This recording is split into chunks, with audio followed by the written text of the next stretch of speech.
Saya nggak enak nih ngomong.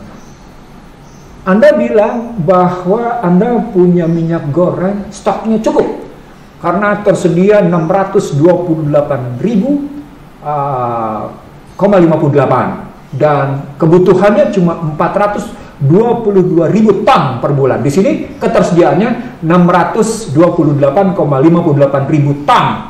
Artinya Anda punya kemampuan ketahanan kurang lebih 1,5 bulan. Oke. 1 tahun 1,5 bulan. Jadi 1 bulan lebih. 1 bulan lebih. 1 bulan lebih. 1,5 bulan. 1,5 bulan. Nggak nyampe. Karena 1,49 bulan. Oh, oke. 1,49. Nah, sumbernya dari pengusaha minyak sawit Indonesia dan Bulog. Kalau Anda bilang Anda punya kemampuan bahwa stoknya cukup, kebutuhannya lebih rendah, kenapa Anda nggak bisa mengendalikan harga? Itu. Jadi itu berarti ada sesuatu yang diumpetin itu. Lalu kenapa Anda tetap bilang, Dirjen Perdagangan bilang, kami tetap menguasai distribusi kok. Bagaimana Anda menguasai distribusi kalau angka-angka ini menunjukkan Anda tidak menguasai?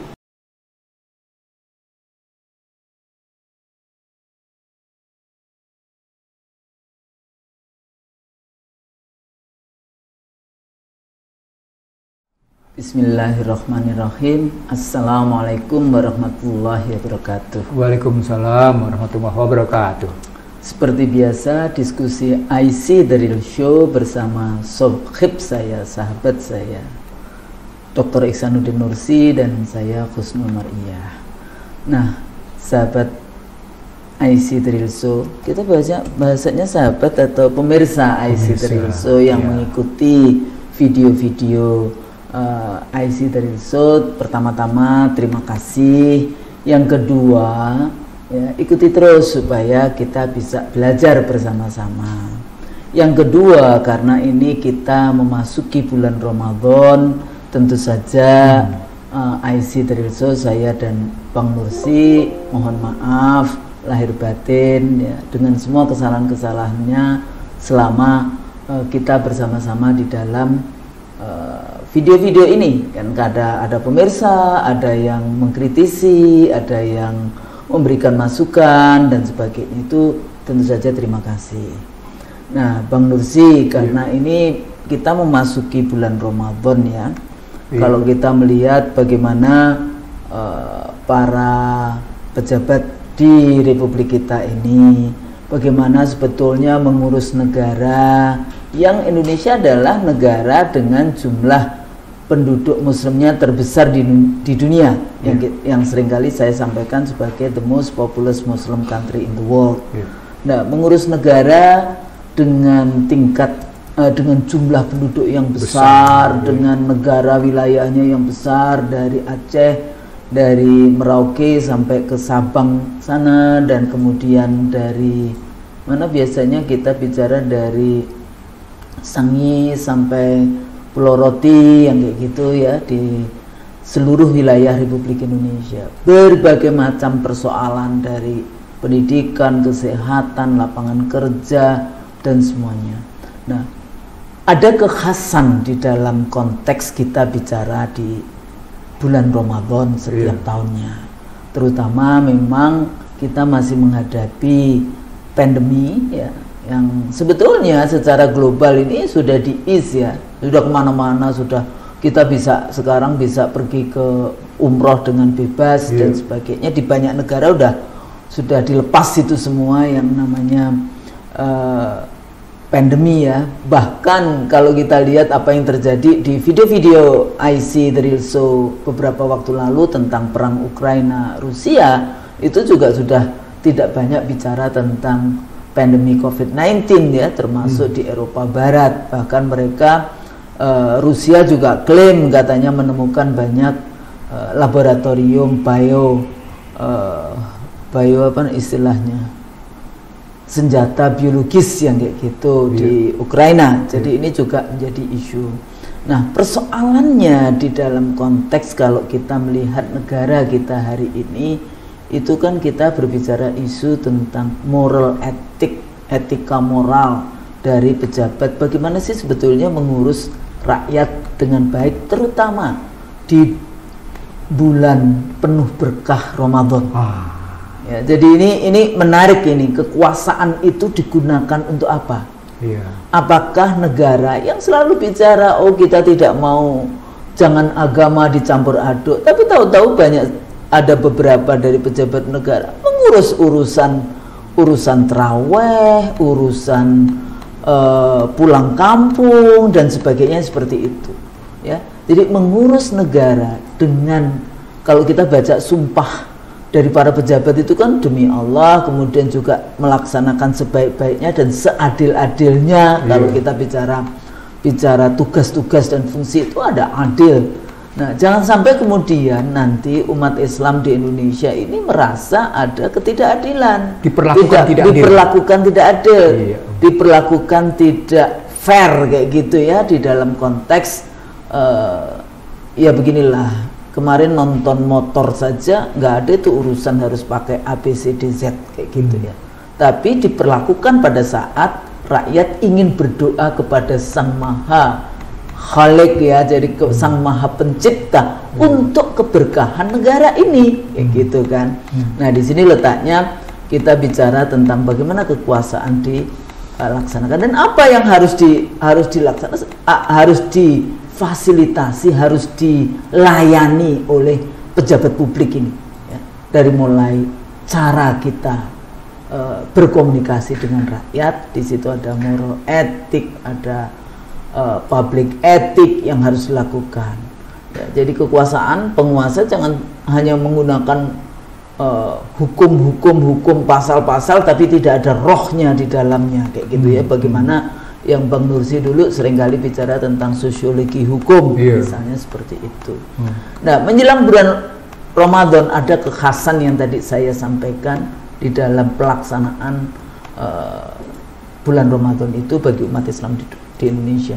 Ya, pertama, kalau dulu kan selalu isunya pulang kampung. Ya, jadi ini sebetulnya silaturahim, dan silaturahim itu sangat penting di dalam ajaran Islam. Silaturahim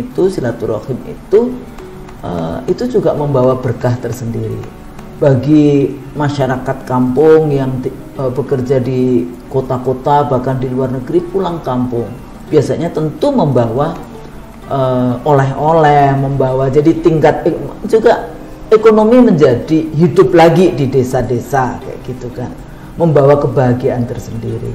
Nah, pada saat yang sama karena bulan Ramadan itu bulan yang sangat spesial, biasanya rumah tangga ibu rumah tangga terutama itu ya menyediakan kebutuhan-kebutuhan yang biasanya lebih spesial ya. Jadi buka puasa dengan makanan-makanan yang khusus, kemudian pada saat setelah selesai 30 hari, 29 atau 30 hari pasti ada yang namanya kebahagiaan, kemudian juga masak-masak. Cuma persoalannya akhir-akhir ini ada isu tentang minyak goreng yang ibu-ibu sampai harus ngantri. Kemudian juga ada yang partai politik menggunakannya dipakai sebagai taktik strategi, dikumpulkan orang, kemudian ini loh partai yang baik, padahal loh bukannya itu harusnya sebagai partai yang berkuasa harusnya tidak hanya untuk kepentingan partai tapi untuk kepentingan umum. Nah, jadi isu di dalam menjelang bulan Ramadan selalu kita bicara isu kebutuhan pokok para ibu-ibu, para mak-mak. Apa itu? Kebutuhan pangan. Pangan ini dari mulai beras, gula, minyak goreng, daging, bawang merah, bawang putih, segala hal yang biasanya ibu-ibu di bulan Ramadan itu sangat membutuhkan. Nah, kalau dilihat dari itu, Indonesia punya Menteri Pertanian, Perdagangan. Ya. Tapi cara pandangnya yang lebih menekankan kepada ketahanan. Artinya kalau ketahanan nggak peduli itu, para petani dibiarkan saja, nggak peduli ya, karena ya lebih baik mengikuti mafia impor kayak gitu kan, dibandingkan harus empower warga negara ini sendiri. Nah, dari berbagai macam isu yang ada, isu di sini bukan gosip ya, isu itu adalah bidang masalah kayak gitu ya yang ada di dalam konteks itu. Nah, dalam konteks ini Bang Nursi, bagaimana sebetulnya ketahanan pangan kita menjelang Ramadan, pada saat Ramadan, di dalam konteks kebutuhan-kebutuhan tadi ya. Pasti yang paling pusing nih emak-emak, ibu-ibu yang paling pusing ya. Sampai kemudian ada ibu-ibu yang harus menghabisi nyawa anaknya sendiri. Naudzubillah, mudah-mudahan ya kita semua dijauhkan dari stres yang sampai seperti itu. Tapi lagi-lagi ya, kalau negara tidak bisa melayani, masyarakat sendiri juga individualism, yang terjadi adalah musibah-musibah yang sebetulnya tidak perlu terjadi. Jadi Bang, dari perspektif kebutuhan-kebutuhan yang ada, walaupun Masya Allah masyarakat kita ya, biasanya kalau bulan Ramadan waktunya kita bayar zakat, sodakoh, kayak kemudian ya, yang seperti itu. Tapi kan ini juga dihadapkan dengan situasi hari ini seperti ini, misalnya dilarang pulang kampung, itu artinya kan ada yang terpotong juga. Keluarga yang biasanya mengharapkan ada saudara-saudaranya yang dari luar kota datang untuk sedikit membahagiakan. Kalau itu dilarang-dilarang, maka itu juga akan menghambat atau menahan sebetulnya kegembiraan dari warga kita. Nah, dari situ Bang, kita ingin melihat bagaimana ketahanan pangan atau bagaimana sebetulnya negara ya, ini kan kebutuhan-kebutuhan publik ini ya, jadi itu menjadi public services ya, pelayanan publik dari negara menghadapi bulan Ramadan ini. Dan kira-kira apa dampaknya bagi rakyat ya, kalau kemarin contoh gitu ya, tahu-tahu minyak goreng dihilangkan ya, katanya bagaimana bahasanya pejabat, tidak bisa menghadapi mafia yang rakus dan jahat, untuk lebih menjual di pasar internasional dibandingkan harus menjual kepada anak bangsanya sendiri. Jadi rakus dan jahat itu ya, itu baru minyak goreng ya, belum yang lain. Tapi kemudian komentar-komentar menyakitkan juga ada dari pejabat kita, dilarang bikin goreng-gorengan gitu. Ini urusannya bukan ibu-ibu bikin goreng-gorengan, tapi banyak yang mengais rezeki dari goreng menggoreng. Jadi dari situ Bang, kita melihat bagaimana sebenarnya ketahanan pangan kita selama bulan Ramadan. Karena itu dulu zamannya rezim-rezim sebelumnya ya, bahkan di era Orde Baru itu semua menteri kemudian langsung duduk, presiden juga menyampaikan ya, jadi supaya rakyatnya tidak panik, tidak ini, karena semuanya siap, semuanya tersedia. Nah sekarang kan belum Ramadan aja kita sudah dibuat marah, dibuat panik dengan urusan hanya minyak goreng. Kita belum bicara gula, belum bicara daging, belum bicara bahkan telur ayam kayak gitu ya, yang itu sebetulnya hari ini sudah Rp25.000 per kilogram. Betul. Akan naik lagi terus. Akan naik terus. Ya. Nah ini kita melihatnya bagaimana nih Bang, perspektif dari ketahanan pangan dulu. Bulan Ramadan kan bulan pembakaran ya, bulan yang pembakaran dosa ya? Pembakaran dosa.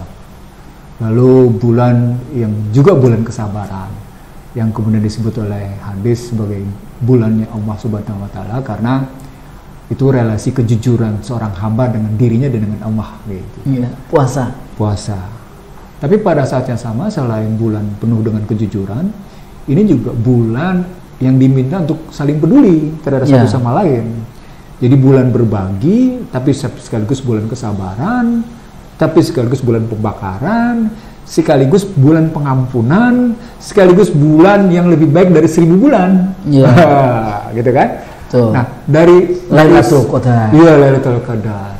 Nah, dari seluruh makna tentang bulan yang baik itu, bulan kesabaran, bulan pembakaran, bulan berbagi, bulan kepedulian, bulan yang lebih baik dari itu, ternyata kita dihadapkan oleh satu persoalan yang tidak mudah.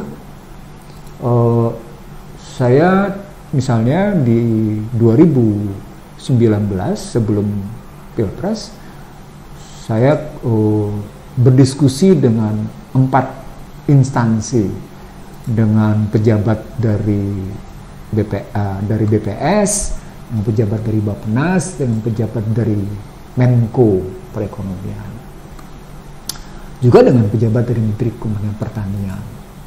Salah satu data yang kita munculkan adalah tentang indeks ketahanan pangan saat itu. Saya bilang kalau dilihat dari indeks ketahanan pangan memang kelihatan membaik gitu. Tapi mari kita lihat apa yang sesungguhnya terjadi dengan sektor pertanian. Kenapa inflasinya rendah dengan kualitas indeks ketahanan pangannya membaik gitu. Nah ternyata saya dapetin Husnul. Yeah. Yang saya dapat adalah jumlah rumah tangga pertanian menurun. Ada 2 hal yang paling penting. Yang kedua, jumlah pasokan tenaga kerja di sektor pertanian, pangsa tenaga kerja di sektor pertanian dari bergerak 49 sampai dengan 51%. Jadi biasanya kalau kita lihat angkatan kerja sektor pertanian, dia 49 sampai dengan 51% bergeraknya begitu ya. Sekarang cuma bergerak di antara 30% sampai dengan 28%. Artinya menurunnya jauh. Nah, ketika rumah tangga pertanian menurun, satu. Yang kedua kemudian pangsa ketenaga kerjaan di sektor pertanian menurun, maka sesungguhnya kelihatan sektor pertanian ditinggalkan gitu pengertiannya. Nah, kalau sektor pertanian ditinggalkan, itu berarti sektor pertanian tidak lagi memberikan pengharapan hidup bagi orang-orang desa. Maka kelihatan Kementerian Pertanian kita punya. Kementerian Pertanian kita punya. Artinya di situ ada problem bukan cuma sekedar Kementerian Pertanian, Kementerian Perdagangannya, Kementerian Pertaniannya, Bulognya, kemudian juga di sini soal bagaimana Kementerian Kehutanannya karena soal lahan, gitu ya, soal BPN macam-macam. Di situ terlibat soal apakah Badan Pertanahan, termasuk ketenaga kerjaan, apakah memang memberikan harapan hidup dalam bahasa yang lain? Adakah prospek harapan hidup yang lebih baik bagi masyarakat untuk hidup di sektor pertanian? Gitu pertanyaan. Adakah prospek kehidupan yang lebih baik di sektor pertanian? Itu pertanyaan besarnya. Kalau ternyata di menjelang Pilpres 2019 itu, diskusi saya dengan 4 lembaga tadi menunjukkan menurunnya rumah tangga pertanian dan menurunnya pangsa angkatan kerja di sektor pertanian. Nah, di sini kebijakannya atau sebetulnya pasar aja dilempar di pasar. Karena menurut saya ya Indonesia itu sangat optimis mestinya kita itu bisa menjadi petani dan itu bisa mensejahterakan dengan baik kayak gitu ya. Tapi kalau negara tidak mengurus ya. Di era Soeharto saya ketemu dengan yang namanya Menteri Perindustrian yang menggagas membangun perindustrian yang tangguh dan pertanian yang kuat. Ya, ingat ya? Agrobisnis. Iya, jadi industri yang tangguh gitu, industri yang kuat gitu, dengan yang namanya perekonomian yang tangguh. Hartarto waktu itu, gitu ya. Saya ketemu dan saya berdiskusi dengan bersangkutan. Saya bilang konsep Bapak bagus, tapi dalam realitas kita cuma ketemu sekali swasembada pangan, swasembada beras tepatnya. Setelah itu kita tidak pernah ketemu lagi. Jadi dalam pengertian bagaimana Indonesia bisa berdaulat di sektor pertanian, sesungguhnya pernah terjadi hanya di era Soeharto dan itu hanya sektor beras. Itu karenanya Bulog terus-menerus sebagai institusi yang sangat penting dalam rangka stabilitas harga. Perdebatannya sampai kayak gitu. Dalam bahasa yang lain saya bilang begini, ini konsistensi cetak biru tentang sektor pertanian dalam rangka jargon seperti tadi mestinya aplikasi. Ya, tapi kan bukan cuma saya katanya. Waktu itu dia Menteri Perindustrian. Dia cuma menggagas itu gitu. Saya juga kan harus ketemu dengan Menko Perekonomian macam-macam. Itu bahasanya almarhum kayak gitu ya. Ketika kita pindah ke era reformasi, saya ketemu dengan Menteri Pertanian juga waktu itu dari PKS gitu ya, namanya Pak Susmono ya, waktu itu Menteri Pertanian Susmono. Dia cerita salah satu sama saya ketika dia menggagas tentang RUU ketahanan pangan, maka diminta kedaulatan dan ketahanan pangan. Diminta untuk tidak memasukkan kedaulatan pangan. Dan pada saat saya jumpa sama yang bersangkutan di Bogor, saya bilang saya ini sedang berhadapan dengan lembaga multilateral. Lembaga multilateral tidak setuju dengan adanya istilah kedaulatan pangan. Dia cuma setuju dengan ketahanan pangan. Nah, kenapa ketahanan pangan? Karena konsepnya adalah dari manapun bahan pangan itu datang tidak dipersoalkan. Yang penting tersedia, bisa dijangkau, kualitas bagus dan bisa diterima. 4A istilah saya. Affordability, availability, accessibility dan acceptability.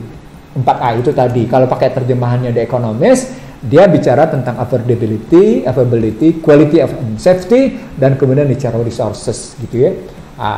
Dibangunnya begitu gitu dengan konsepnya. Kalau konsep yang sesungguhnya tadi affordability, availability gitu ya, accessibility dan acceptability. Jadi kualitinya bisa diterima gitu.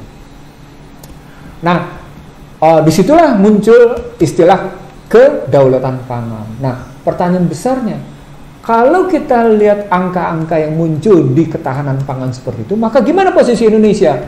Menyedihkan, Husnul. Saya anggap menyedihkan karena ternyata ketahanan pangan kita tiap tahun terus merosot.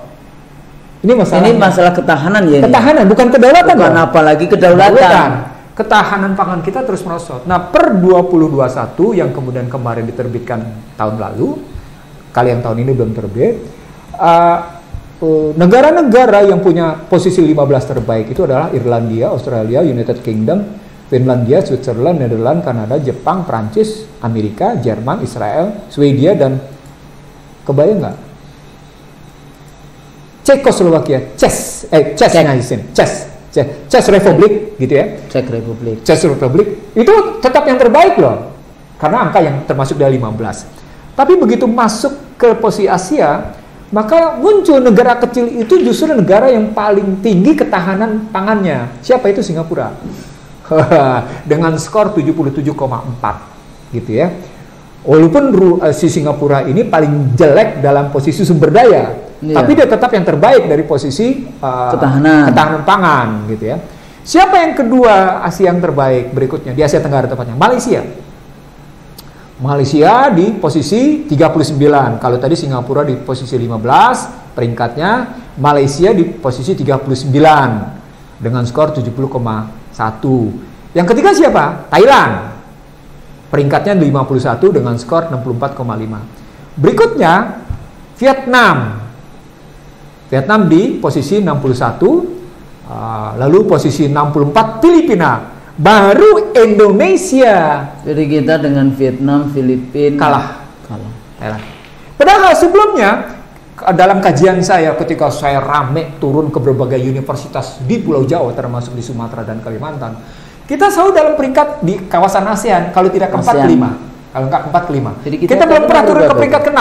Singapura, Malaysia, Thailand, baru Indonesia. Vietnam, Filipina, Indonesia. Sekarang Indonesia yang ke-6. Paling bawah dong ditambah Kamboja. Dalam bahasa yang lain Indonesia terlempar dari the big five of ASEAN. Dari 5 besar ASEAN, Indonesia terlempar. Jadi kita cuma dijadiin pasar sampahnya aja. Nah, kebayang nggak dari 5 besar ASEAN Indonesia terlempar di 2021 ini? Berarti sampai sekarang. Dan menariknya di posisi terlempar di ASEAN itu Indonesia kalah dengan Honduras. Wah, lebih nggak enak lagi. Indonesia kalah dengan Bolivia dan Ekuador. Waduh, gimana ceritanya? Gitu ya. Indonesia hanya menang ketika berhadapan dengan Myanmar dan Kambodia serta Laos. Myanmar posisi 72, Kambodia posisi 81, Laos posisi 91. Indonesia bergeser dari 54, 58, 62, 63, sekarang 69 di posisi peringkatnya gitu ya. Nah ini menunjukkan betapa pentingnya memang menjawab ketahanan pangan. Saya bilang bukan kedaulatan, menjawab ketahanan. Kita belum ngomongin kedaulatan, karena ketahanan itu dulu. Keluarlah kebijakan food estate kawasan pangan dan diambillah di kawasan Kalimantan. Dilalah bukan yang food estate yang betul-betul direalisasikan, yang muncul IKN. Iya. Yang muncul IKN dulu sudah berapa katanya 1 juta hektar, 2 juta hektar. Jadi logika food estate ini sesungguhnya dalam rangka memang ada kesadaran tentang pentingnya penyediaan kawasan pertanian. Jadi dispesialisasi. Di Amerika yang posisinya di 2021 ini masuk ke peringkat 9-10 karena bersaing dengan Perancis. Siapa pemilik lahan terbesar pertanian? Siapa? Bill Gates. Soalnya dia punya duit banyak. Tapi artinya Bill Gates sadar bahwa untuk ngebangun satu ketahanan itu suka tidak suka memang soal pangan gitu. Sebetulnya Bang, kita itu punya opportunity, punya kesempatan selama pandemi itu. Indonesia kan diberi barokah Allah, masya Allah ya. Kita wilayah gunung berapi, itu artinya kita sebetulnya Ring of Fire. Kita sebetulnya daerahnya itu subur, ya kan, Sumatera, Jawa ini kan subur itu, sampai Papua di dalam konteks itu ya. Paling cuma beberapa tempat sedikit aja yang itu kekurangan air. Tapi pada dasarnya kita punya sungai-sungai besar. Kalau kita bicara tentang pengairan dan sebagainya, artinya tidak kesulitan seperti kalau terjadi di Australia misalnya kan. Australia sungai lebih banyak digunakan untuk kebutuhan minum dibandingkan untuk irigasi, karena itu dikritik habis itu kalau kemudian kan ada tuh di daerah Queensland, Australia bangun sawah kayak gitu, padahal sawah kan butuh air, gandum itu. Gandum ya, nggak apa-apa. Dan memang menarik waktu itu karena air mahal, lebih baik mereka jual air dibandingkan dijual untuk pertanian ya kayak gitu. Jadi sebetulnya kalau kita kembali ke sana, era pandemi itu kalau kita punya pemimpin, leadership yang visioner kayak gitu ya, itu bisa dikembangkan luar biasa. Tapi ya tidak perlu yang namanya harus dengan kayak tadi industri food estate, kawasan pertanian. Empowering semua yang namanya kekuatan rakyat menjadi satu gerakan. Nah, kita bisa mengkontribusikan kepada dunia. Bagaimana empowering kalau kasus cabai sama kasus bawang merah aja kacau? Nanti ketemu nih masalahnya kalau nggak, maksudnya opportunity itu mestinya ada. Kita tunggu leadership, policy, dan mau mikir. Ya, jadi nggak cuma sekedar kerja tapi kerja untuk siapa? Lu kan marah karena impor melulu. Padahal ya dari dulu kan ya tahu lah. Unholy alliances-nya gitu ya, persekongkolannya. Jadi balik lagi Bang, dari konteks itu, opportunity ada, kenapa tidak dimanfaatkan? Karena ada kebijakan yang membiarkan ekspansi barang dan uang serta teknologi yang besar-besaran. Jadi ketika Anda mengadopsi sistem internasional, maka Anda sebenarnya sedang menyetujui dan membuka jalan tol, jalan tanpa hambatan bagi ekspansi negara lain terhadap bangsa ini untuk modal, barang, dan teknologi. Nah, ketika Anda sedang memberikan jalan tol bagi bangsa lain untuk jalan tol bagi bangsa untuk masuk ke negeri ini pada lingkup permodalan, pada lingkup perdagangan, keuangan perdagangan, dan kemudian juga pada teknologi, maka suka tidak suka Anda ditundukkan oleh bangsa lain dalam rangka pemenuhan kebutuhan mereka, bukan dalam rangka pemenuhan kebutuhan kita. Maka ujungnya kita sekedar menjadi pasar, keluarlah istilah impor.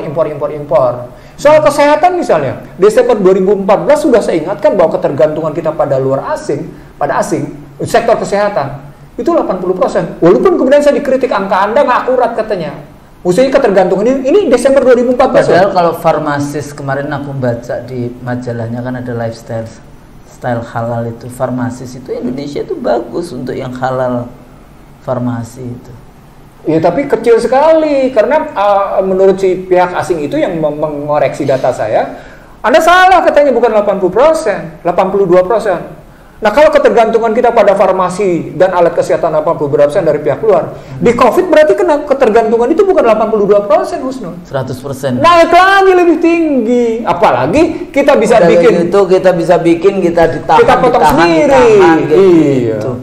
Nah, kenapa sih itu kan gampang banget membela anak bangsanya sendiri. Itu loh. Jadi pada kasus vaksin terindikasi betul bahwa sesungguhnya betapa kuatnya oligarki mendikte agar segala sesuatu kita impor. Gitu loh. Jadi bukan hanya sektor kesehatan, pada sektor pangan begitu juga kelihatan. Itu yang saya bilang. Ketika kita membuat kebijakan yang membenarkan ekspansi pada keuangan, pada perdagangan itu berbagai macam perdagangan, juga pada teknologi, maka suka tidak suka kita akan melakukan impor apapun. Jadi jangan bilang saya jengkel impor. Loh, kebijakan Anda begitu kok gimana? Anda nggak bisa bilang jengkel. Dan tidak ada langkah-langkah konkret yang kemudian itu mau empowering supaya kita berdaulat untuk urusan yang tadi substitusi impor aja. Kadang-kadang saya itu cuma ngomong substitusi impor aja. Nah, gini Husnul, kalau kita sampai ke substitusi, saya kebetulan ketemu dengan petani-petani yang tumbuhan-tumbuhan umurnya cuma 3 bulanan ya, tanaman-tanaman 3 bulanan. Jadi, saya ketemu dengan mereka, saya ngobrol dengan mereka. Ada tahu nggak bibitnya dari mana? Impor juga. Impor, bibitnya aja impor. Jadi di sini ketemu masalah. Pupuk, kita ketergantungan pada gas. Dan itu yang tadi dikatakan IMF tuh ya, itu sampai kita itu menandatangani. Jadi sampai yang namanya negara ini itu nggak bisa memberikan subsidi kepada para petani karena itu nanti dilarang oleh mereka. Ya. Padahal Amerika ini bisa negara merdeka apa enggak sih? Padahal Amerika bisa mensubsidi petaninya. Australia juga sama, petaninya disubsidi itu. Gandum itu miliaran dolar itu mereka mensubsidi. Makanya mereka bisa main di level internasional. Jadi memang kita butuh pemimpin yang. Jadi ada 5 masalah Husnu dalam konstruksi pertanian. Yang pertama adalah lahan. Yang kedua adalah irigasi. Ya, yang kedua adalah irigasi. Yang ketiga adalah benih atau bibit. Yang ketiga adalah pupuk. Yang keempat adalah pupuk. Yang kelima adalah harapan hidup yang benar. Jadi kalau mereka punya harapan hidup yang baik, misalnya seperti pada petani sawit, mereka enjoy. Karena memang mereka punya harapan hidup, walaupun kemudian produk sawit mereka sangat tergantung pada pabrik kelapa sawit yang bukan punya mereka. Tapi artinya mereka sadar betul bahwa ketika mereka menjadi petani sawit yang saya bilang sawit-sawit ini yang dimiliki oleh rakyat yang punya cuma 1 hektar 2 hektar. Yang sehektar itu punya. Tapi jangan bilang 1 hektar saja sudah memberikan manfaat luar biasa sampai 2 hektar gitu. Artinya kalau dilihat dari petani sawit, maka pembelajaran besarnya adalah lahan mereka ekonomis, lahan. Pengairan mereka sawit tahu sendiri, benihnya sudah benar. Padahal udah zaman Belanda dulu ya, bicara politik etis itu kan salah satunya irigasi. Clifford Geertz, jatuhnya Clifford involusi pertanian. Involusi pertanian. Enggak, maksudnya ini sudah 1 abad lebih gitu.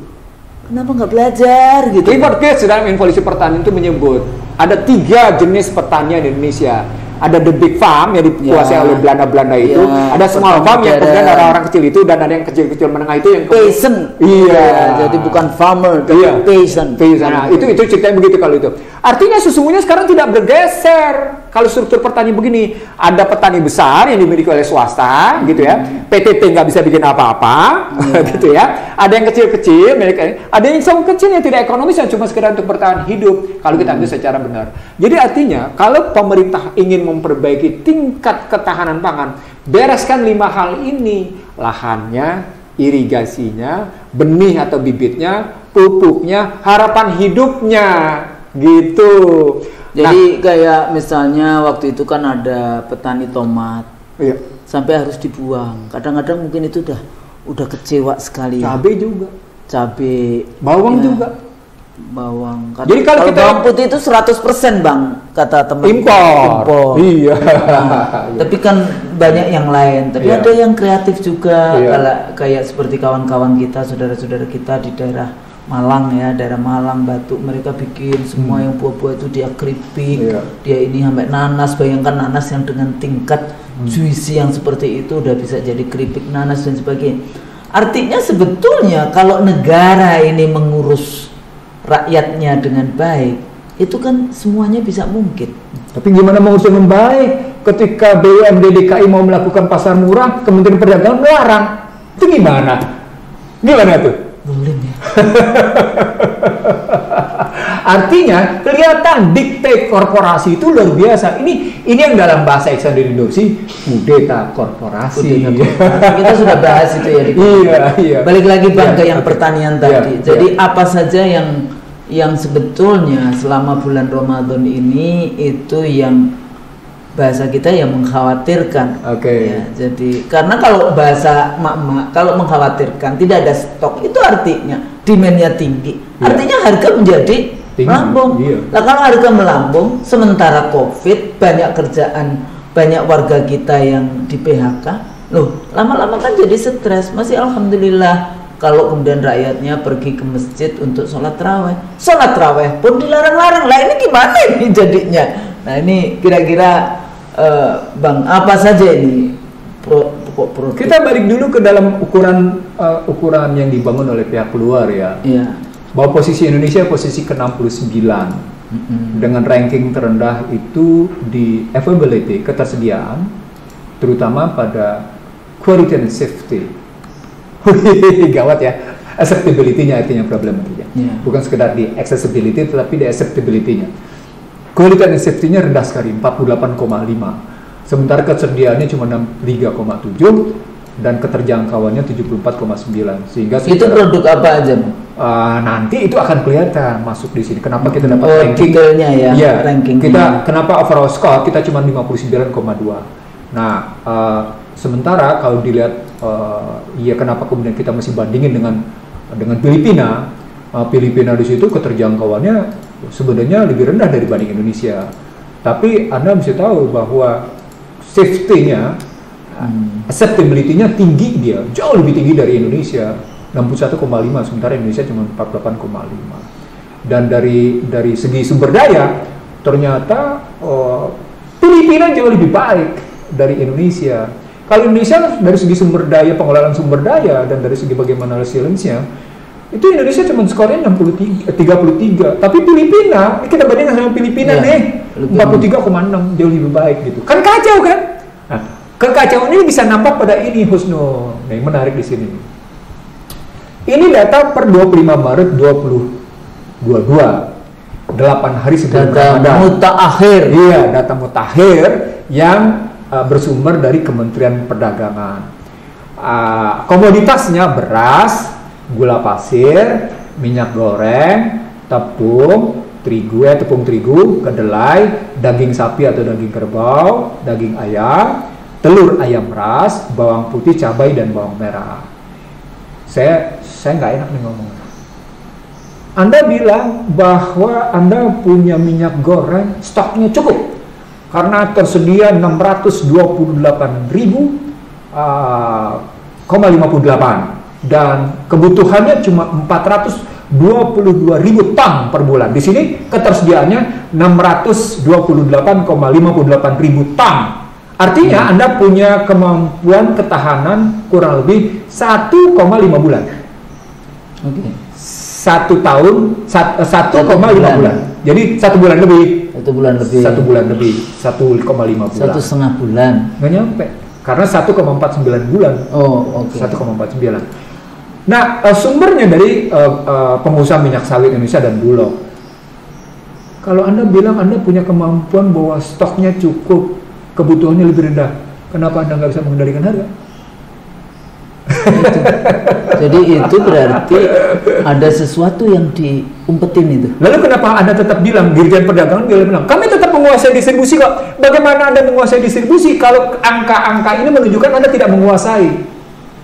Satu, tidak distribusi tidak dikuasai, yang kedua lagi kalau itu memang stoknya begitu, kenapa harganya dinaikkan sampai ya Allah sampai 2 liternya 50.000, 49, sekian ribu. Saya biasanya cuma 27.000. Saya dapat angka lagi, Husnul. Nah, ternyata swasta menguasai sawit termasuk lahannya 72,3%. Ada PPP kecil, ada rakyat kecil, gitu ya. Tapi 72,3% itu dikuasai swasta. Artinya itu berada di tangan oligopoli sawit kekuatan swasta. Mereka lah akhirnya yang mendikte. Tapi negara kan nggak boleh kalah. Oh ya? Dengan para swasta itu, kata para siapa? bandar itu. Kata siapa? Kata konstitusi. Konstitusi lah, kayak gitu. Kalau faktanya kalah gimana? Ya karena pasti ada persoalan unholy alliances. Gitu ya. Kenapa? Bisa karena korupsi, bisa karena bahasa saya dulu kan selalu bicara tentang apa itu kalau ijon dulu, ijon kan. Jadi waktu pemilu mereka membiayai, mengijon politiknya. Setelah jadi pejabat, kebijakannya diatur oleh mereka. Nah ini kan selalu yang saya tanya ke Bang Nursi, mungkin dari teman-teman dari pemirsa IC dari itu, berapa tuh sebetulnya para bandar itu bayar? Iya, ada lagi yang nggak enak nih Husnul. Kalau tadi kan minyak goreng 1,49 bulan. Yang paling rendah di sini ada 2. Daging sapi cuma 1,1 bulan, telur ayam meras 1,1 bulan, bawang putih 1,2 bulan. Saya lalu nanya, ini stok indikatifnya apa nih? Dasar sumber datanya gimana? Waduh, bahaya betul situasinya. Bahkan menariknya lagi soal cabai sama yang saya bilang tadi, cabai sama bawang merah. Kalau dilihat dari stok indikatifnya bagus, pasokannya normal, tapi kenaikan harganya tetap begitu juga bawang merah gitu. Jadi saya kira ini perlu dikaji lebih dalam gitu ya. Dan dalam bahasa yang lain, ini menunjukkan bisa dimengerti kenapa ketahanan pangan kita rendah. Pengurusi. Ya. Stok itu ada nggak variabel bulan spesial bulan Ramadan? Karena kalau saya sebagai mak sebagai ibu-ibu di bulan Ramadan itu kebutuhan telur kan sangat meningkat. Kita bikin cake, kita bikin kue, kita bikin ini, dan untuk yang industri makanan kue yang itu kan laris sekali karena mau lebaran. Ya kan? Nah, kalau masyarakat yang middle class-nya lah, kelompok menengah gitu. Nah, apakah di dalam hitungan 1,1 bulan ya kalau telur tadi? Telur ayam meras itu masuk nggak variabel ceknya kayak gitu ya, jadi variabel yang untuk kontrolnya bulan Ramadan, bulan mau lebaran. Data mereka menyebut ini data 25 Maret sampai mereka menyebut 8 hari sebelum Ramadan. Oh, oke. Mereka artinya mereka sudah menghitung gitu. Karena itu tapi menghitung dengan telur ayam meras dengan ketersediaan stok indikatif berapa ketersediaannya? 434,73 ribu ton. Kebutuhannya 403,956 ribu ton. Artinya ketersediaannya cukup sehingga mereka tetap hitungnya 1,1 bulan.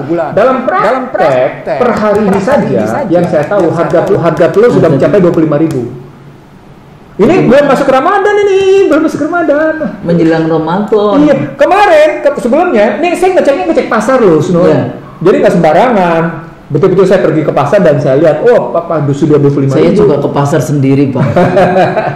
Nah, lalu kalau sudah seperti itu berarti di bulan Ramadan harga akan naik lagi untuk telur. Begitu juga cabai dan bawang merah, ini akan ikut naik gitu loh. Akan terus mengalami kenaikan. Apalagi yang namanya bawang putih, walaupun kan yang saya bilang agak rentan di sini daging sapi, telur ayam, bawang putih ini agak rawan nih posisinya karena cuma 1,1.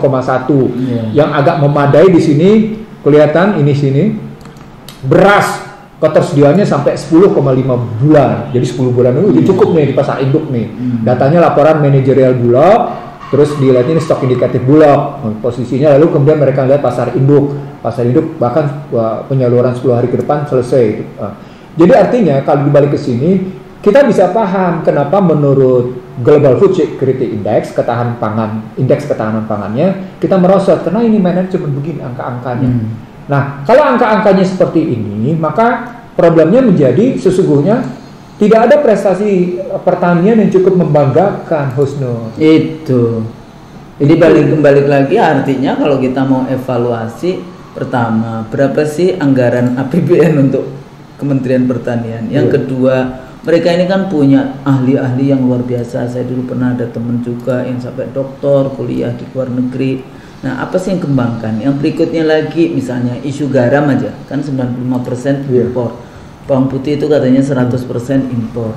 Garam saja itu, jadi gini Bang, kalau tadi salah satu isunya teknologi, apa di kampus-kampus kita ini tidak ada yang mampu membuat teknologi tepat guna? Ya memang ada. Teman-teman IT KPU dulu yang dari ITB itu mengajarkan kepada nelayan garam dengan menggunakan teknologinya sendiri dan sebagainya yang dari pesisir Indramayu sampai Madura sana. Tapi dia bikin packaging bagus, dimasukkan ke pasar tradisional, apa yang terjadi? Ditelepon sama pemain besar mafia impor.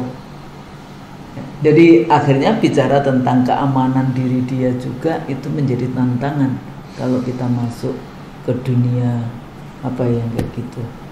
industri-industri yang seperti itu. Ini yang mengerikan berikutnya lagi adalah sebenarnya soal gula.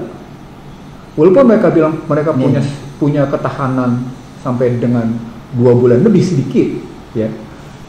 Ya 2 bulan. Sudah berapa pabrik gula yang ditutup oleh negara ini? Banyak sekali. Dan kita dulu itu zamannya Belanda, lagi-lagi zaman Belanda ya. Zaman Belanda itu salah satu dari produk yang luar biasa itu kan, walaupun ada petani tebu revolusi 3 daerah yang di Jawa Tengah itu kan sebetulnya itu di daerah Jawa Timur, Jawa Tengah, sampai kemudian pabrik gulanya dijadikan rest area tuh, nggak tahu lupa aku di kilometer berapa, itu kan pabrik gula dulu 261 ya. Ya itu dulu pabrik gula itu. Saya selalu ke situ. Pada saat saya ke Lampung misalnya, karena waktu itu ada mahasiswa saya yang kemudian jadi itu di situ ya. Gulaku, sepertinya gulaku. Nggak taunya itu asing. Enggak, orang Indonesia. Singapura, tapi ya tadi basisnya saya tahu siapa di Indonesia. Nah, jadi banyak hal yang sebetulnya itu kekuatan Indonesia yang sudah ratusan tahun, tapi kemudian ya balik lagi kalau menurut saya ya kebijakan negara, kemudian policy-nya, kemudian bagaimana vision kita di dalam menjaga itu tadi. Nah, jadi what can I do, what can we do? Pertama, ujung-ujungnya adalah soal apa yang saya sebut sebagai bagaimana kita membangun industri pertanian atau kultur pertanian atau peradaban pertanian tepatnya, peradaban pertanian itu untuk mengangkat harkat martabat bangsa. Jadi kalau pakai struktur Maslow kan jelas, dia bukan hanya bicara soal papan, dia juga soal pangan. Nah, ketika pangannya tergantung dari luar, ketemu tesisnya Krugman, bahwa Anda akan didikte, bahwa Anda akan tercipta ketimpangan, bahwa Anda sedang menguntungkan pihak-pihak pengimpor, bahwa Anda tidak akan pernah bisa mengatasi kerentanan. Melindungi segenap tumpah darah Indonesia. Iya. Melindungi warga negara Indonesia, bukan warga negara Vietnam, Cina, atau dimanapun, Australia kita impor garamnya. Impor garam termasuk impor sapi. Gitu. Jadi kalau basis balik lagi ke Krugman, wajar kalau Indonesia tidak akan pernah bisa mengatasi Gini rasio. Wajar, karena begitu Anda gandrung dengan impor, Anda tidak akan pernah bisa. Dan Anda sebenarnya sedang memberi kenikmatan pada pihak-pihak tertentu gitu ya, tanpa bisa mengatasi kemiskinan. Nah, ternyata kemiskinan itu satu kebutuhan bagi neoliberal untuk mereka bisa dagang kebijakan dan mereka bisa dagang uang. Itu muncul-muncul belibet-belibet. Apa artinya? Soal akhirnya akar kebijakan itu apa? Bukan cuma sekedar membuat kebijakan, tapi akar kebijakan itu apa? Korporasi dunia global melalui kelembagaan finansial global yang itu mendikte kita. Dan akhirnya kita masuk di dalam jeratan. Nah, itu nanti kita akan ketemu bicara soal batu bara sama akan ketemu di situ nanti tuh. Jadi balik lagi ke pertanian. Jadi kalau Husnul tadi bicaranya kayak gitu, akan ketemu nanti pada batu bara, akan ketemu dengan sawit, ketemu macam-macam. Nah, itu ada angkanya, saya punya datanya. Menarik di situ. Nah, lagi-lagi kalau kita bicara di perspektif ketahanan pangan, maka suka tidak suka sesungguhnya pekerjaan yang paling awal adalah pekerjaan menarik relasi kawasan pangan dengan irigasi, ketersediaan bibit, posisinya, lalu kemudian juga pupuknya, lalu yang paling penting kata terakhirnya, memberi harapan hidup bahwa yang namanya sektor pertanian begitu menjanjikan. Begitu menjanjikan. Seperti Thailand gitu loh. Bukan. Seperti sejumlah orang Indonesia yang menjadi posisinya sangat kaya karena menjadi petani sawit.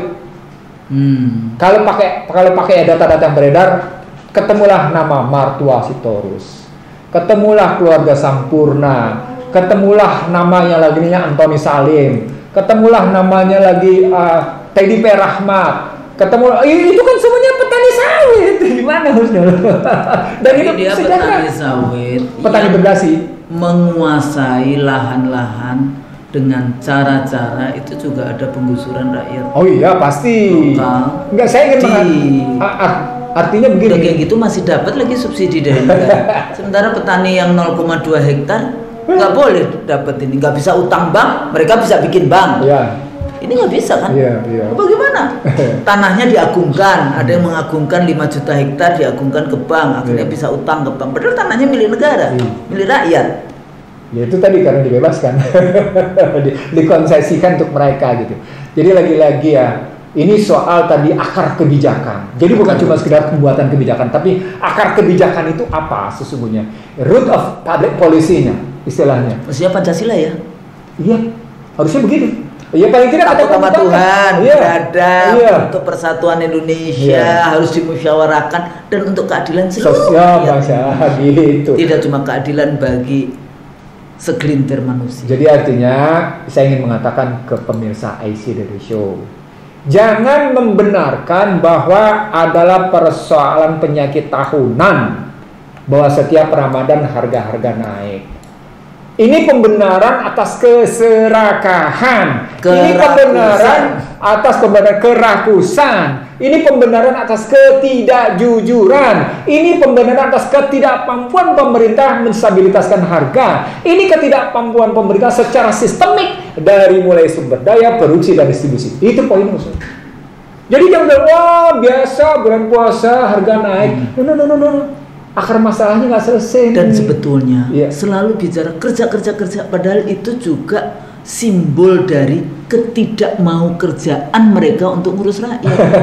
Ya nggak? Jadi ada yang disebut dengan posteriori position, ada yang disebut dengan a contrary position. Gitu. Jadi ada posisi yang setuju, ada posisi yang tidak. Anda barusan ngomong a contrary position. Jadi kerja enggak kerja kok, memang nggak mampu kerja jadi ujungnya. Jadi mana kayak gitu, kita cuma mengikuti saja. Oke, kerja Anda makanya banyak hal saya dari dulu misalnya dengan BLT, janganlah rakyat itu dikasih uang tunai karena nggak mendidik. Saya tidak setuju. Saya tidak setuju. Tapi bahasa setuju. Anda jalanin. Bahasa saya itu sama saja Anda cuma melimpahkan kasusnya ke rakyat yang Pak RT dibandingkan yang harusnya menteri yang harus mikir. Tahu nggak Usman? Itu kebijakan siapa? Kebijakan siapa? Kebijakan Bank Dunia yang diperintahkan kepada institusi bergengsi di Indonesia. Dan saya lihat itu dituangkan dalam sebuah perjanjian. Jika masyarakat marah karena BBM naik, maka kasih mereka BLT. Itu diperjanjikan, Husnul. Ngeri nggak? Jadi artinya sudahkah kita merdeka? Belum. Jadi buku saya itu kita belum merdeka. Kita belum merdeka. Saya kira gitu, Ustaz. Jadi apa pesannya Bang bulan Ramadan? Balik lagi tadi. Karena pesan kita adalah bulan penuh kesabaran, bulan penuh dengan cobaan, bulan penuh dengan berbagi. Maka kalaupun terjadi peningkatan konsumsi, maka peningkatan konsumsi itu jangan berlebihan. Ini kan untuk rakyat. Karena dampak dari ketiadaan. Jadi kalau bisa malahan kita puasanya betul-betul puasa di segala bidang. Betul. Supaya apa?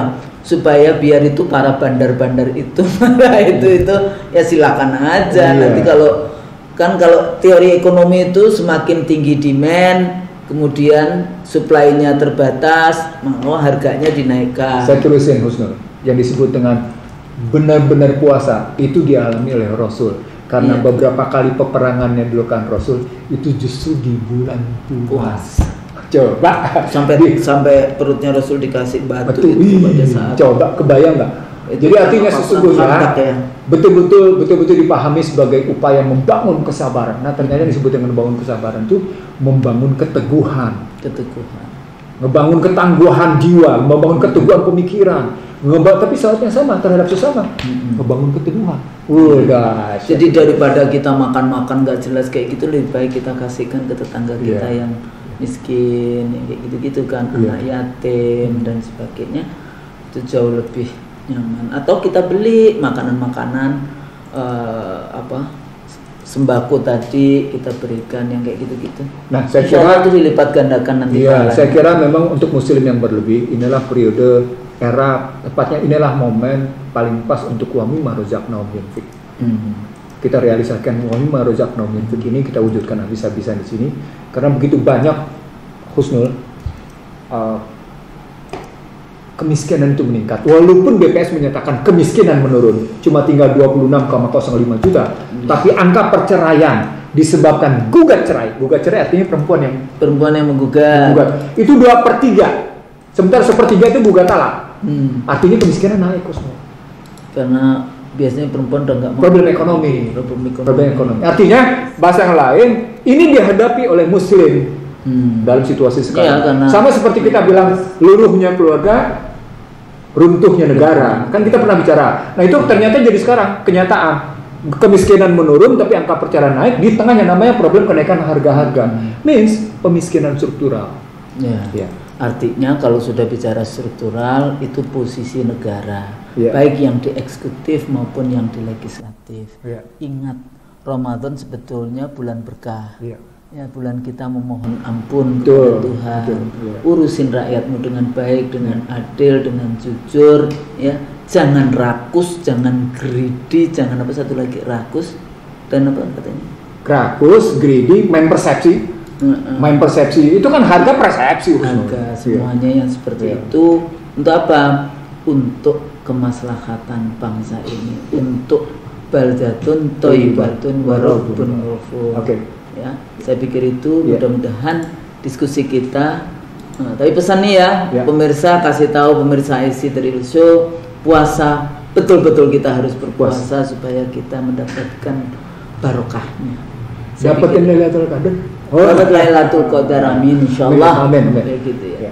Jadi kalau kami salah, kami mohon maaf. Assalamualaikum warahmatullahi wabarakatuh. Waalaikumsalam warahmatullahi wabarakatuh.